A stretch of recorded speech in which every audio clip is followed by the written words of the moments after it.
A very warm welcome to the third edition of the Music for Thought series. I'm Suzanne from the German Consulate General in New York. This afternoon, it's our pleasure to present you with a contemporary rendition of Igor Stravinsky's famous ballet, Le Sacre du Printemps, the Rite of Spring. When Stravinsky first presented this piece in Paris in 1913, it ended in turmoil, with 27 people injured, all because the audience did not get what it expected. So today, let me warn you, don't expect an orchestra. Instead, listen to Harnest and Markus Kaitila on the piano. Don't expect point shoes. Instead, move with the dancers of Miro Magloire's new Chamber Ballet. And don't come out to the theater. Join us virtually instead, in a ritual place, St. Mark's Church in the Bowery. Enjoy this afternoon of ritual in music and in 2020.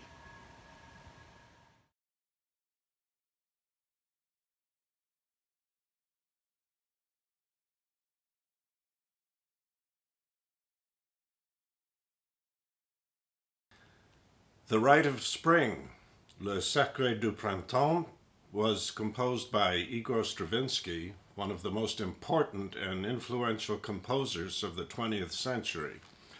Stravinsky was born in 1882 near St. Petersburg, Russia. He lived and worked in France from 1920 to 1939, becoming a French national in 1934. He settled in the U.S. in 1939, made his home in California, and was granted American citizenship in 1945. In 1969, he moved to New York and lived in the Essex House on Central Park South until his death in 1971 at the age of 88. He's the possessor of a star on the Hollywood Walk of Fame, as well as a Grammy Award for Lifetime Achievement, which was awarded posthumously in 1987. The Rite of Spring was commissioned by Sergei Diaghilev for his famous ballet company, the Ballet Russe. The work premiered at the Théâtre des Champs-Élysées in Paris, May 29, 1913. A disruption occurred in the audience soon after the rise of the curtain, as some people booed, whistled, made catcalls in protest to the strange novelty of the ballet and the music.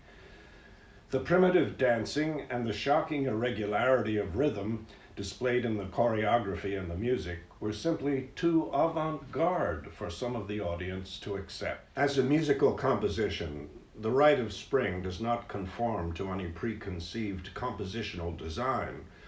Rather, it's a musical choreographic work, quoting Stravinsky's own words, in a note to conductor Sergei Koussevitzky in February of 1914. It is unified by a single idea, the mystery and great surge of the creative power of spring. It's worthwhile noting that Stravinsky made the original four-hand piano arrangement of the Rite of Spring in the spring of 1912, 1 year prior to the first performance of the piece. Since this piano four-hand arrangement was created mainly for the ballet master to use in planning the choreography and rehearsing the dancers for performances, it did not immediately gain popularity as a concert piece. It was heard in a public performance, most likely for the first time, when it was played by American pianists Michael Tilson Thomas and Ralph Grierson in 1967 in Los Angeles. Thomas and Grierson made a recording of the four-hand version of the Rite of Spring in 1969, most likely the first professional recording ever of this piano four-hand arrangement. The piano four-hand arrangement contains all the elements of the orchestral score, including all the complicated harmonies, clashing dissonances, and unusual polyrhythms. It definitely stands as a work of its own right and it has inspired many duo pianists to learn this composition and to tackle the numerous challenges, both musical and technical, that this arrangement has to offer. We hope you enjoy this concert.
We're here today in the beautiful Nikolai Roerich Museum on the Upper West Side near Columbia University, and Roerich collaborated with Stravinsky in 1913 at the Paris premiere on the Rite of Spring.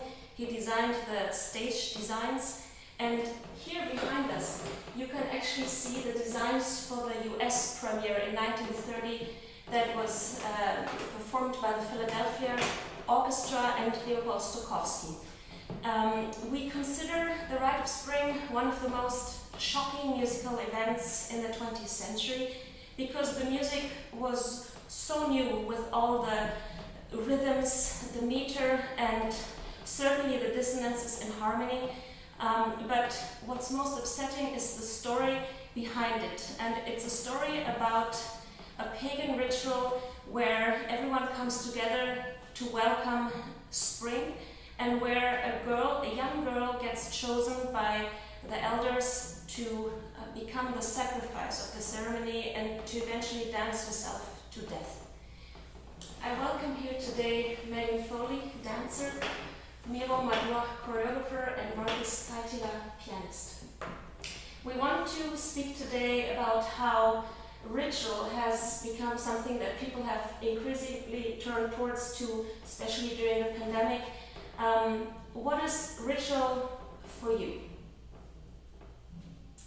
As a ballet dancer, I think in dance what we do every day in so many ways is like a ritual.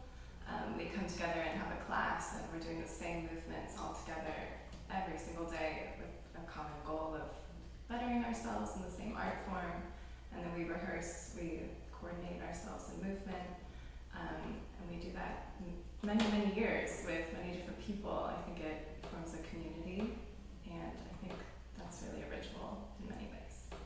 And Miro, we've just seen the idea, the concept behind your choreography.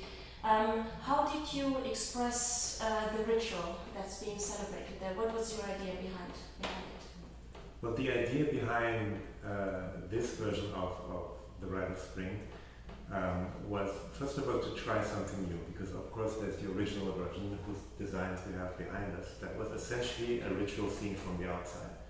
So Nijinsky and later Messine took rituals that they remember from their childhood or that they had heard about and reset them on stage. And the costume designs, set designs created a realistic environment that these rituals happened in. And I thought, okay, this is a fantastic idea, but that already exists, I don't need to recreate it. What haven't we seen yet? We haven't really seen the ritual from the perspective of the victim, and this is also, I'm not familiar with those Russian rituals that the original may have been based on. So I let my imagination kind of take off and say, like, what if I think of ritual and of sacrifice, what do I think of? And the strongest idea is that you have one person that sort of takes it upon her or himself to give up something very important, in some cases their own lives, for the sake or for the well-being of the community. And that's a very strong, idea that goes through all kinds of cultures. You have that no matter where you go on this planet. And so to highlight, well, who is that person that is willing to do that sacrifice? And what do they go through in the moments before it happens? So the idea was to use the fact that we're filming this and we're not seeing it on stage, the ability to change the point of view in a way that we can see the world with the eyes of that sacrificial victim that is about to be sacrificed. We don't know what's going to happen to that person. That person doesn't necessarily know what's going to happen, but she sees this community around her. In this case, a scene from lying on the floor, which doesn't have to be, but that's what I imagined it. And sees these people and sees how they're getting ready to do whatever they're about to do to him or her. It's interesting you're mentioning the community. I've experienced it here in New York City, that in religious Christian and Jewish communities, people use dance to spiritually connect as a group. What's the the power in dance for you, Megan? What do you think? What can help you connect to the other? What makes it almost, I'd say, a religious thing? I think it's such a deep expression, dancing. It really has to be authentic in your intention behind each movement. It really has to be pure. So I think it says a lot about you as an individual and coordinating that with other people. We're all doing the same movements, but we're all a little bit different. I think there's a lot of power behind that, and it can be transcendental in some ways, especially performing and for other people.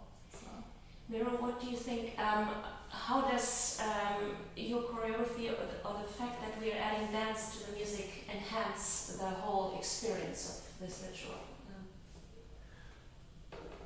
I don't even know if it's adding that. I think that if you go back in music and in dance to the origins, as far as we know, as far as we imagine, you quickly come to a point where music and dance are no longer separate. Yeah, where you have there's a musicologist who did research on that topic, and he found that when he went around the world into cultures that were not yet so connected to our mainstream international culture, that many of them in their language didn't have a word for dance or for music as an art form, but they had words for singing and dancing. So that they seem to be very fundamental forms of human expression, and they usually come in the context of ritual. So I think the ancestors of what we now call music and dance was ritual, and was humans singing and dancing to practice their ritual. And the third element missing is acting with masks and different kind of magical props. Yeah. So I think that bringing in the Rite of Spring, bringing music and dance together has to do actually with how humans tend to behave when they do rituals. It is dancing, singing, drumming. Yeah. So verbs rather than nouns. Markus, you're playing this beautiful opening line right at the beginning of the Rite of Spring, and it's supposedly based on Lithuanian folk song. We've had, amongst ourselves, lots of discussions about people talk about racism in music these days. So what do you think, incorporating folk song into music, can that broaden our, let's say, still narrow concept of Western music, art music?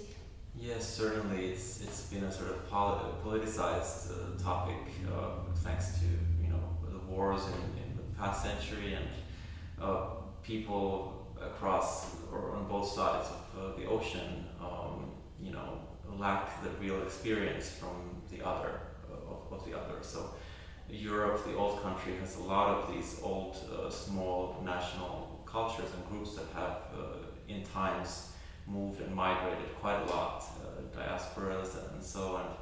A lot of sort of performance practice can be derived from research, and so like you mentioned, the Russian kind of inspiration it goes back further to Slavic identity, and you see Lithuanian, Ukrainian, and all these different national expressions there. So it's really much more fluid, when you go back in time. Do you think that music nowadays should make a political statement or comment on what's going on in society? I think it already has. There was this trend of national romanticism before this in the 19th century, where it wasn't always so pleasant or romantic music. Even Bartok's music was more had to do with verse rhythm and syntax and a lot of accents, like the Hungarian language. And then we have the troubled Soviet history and very sort of opinionated music like Shostakovich, for instance. Yeah, so there's definitely room there for expression that is hard to tackle with words and with conversation, because views can be so polarized often. We all come from different cultural backgrounds, which makes it so enriching to collaborate. What do both of you think about this, especially living in this city where we make a constant effort at living together as artists? What can we do to contribute to this dialogue? What do you think? I don't know if I really contribute more as an artist. I think I encounter this issue, like what you were mentioning, the issue that a lot of the discussion, the politically correct discussion that we're having, suggests and implies that they're absolutes. You know, you have Russian music and you can be Russian, and therefore as someone who's Russian, you understand Russian music. And you know, for so long there was the idea that the best Mozart you're going to hear from the Vienna Philharmonic. Yeah, and if you weren't born and grown up and maybe your grandparents really played in an orchestra, your Mozart was just never going to be quite as good. And we see a version of this discussion today in many different directions. Yeah, is it how can you have? I mean, it's you can be incredibly provocative nowadays, but just asking, can a white person ever play jazz as well as someone who grew up in the African American community? And I think it's easy to go into absolutes, you know, and it's easy to forget the fact that what we categorize as white or black is in itself a mix of an eternity of different cultures competing, mixing, one cancelling the other out, something surviving and coming back, and it's less absolute. And so I would say maybe as a musician I'm more aware of that. I'm more aware of the relativity of a lot of the concepts that we today consider in a very absolute way. I would like to thank you all for coming together here today and for collaborating on this beautiful project. I think, especially considering the fact that we all were locked down in our own spaces, it's an amazing thing that art can live on, and that we can actually exchange different ideas, different concepts, and make art grow more. Thank you. Thank you. Thank you.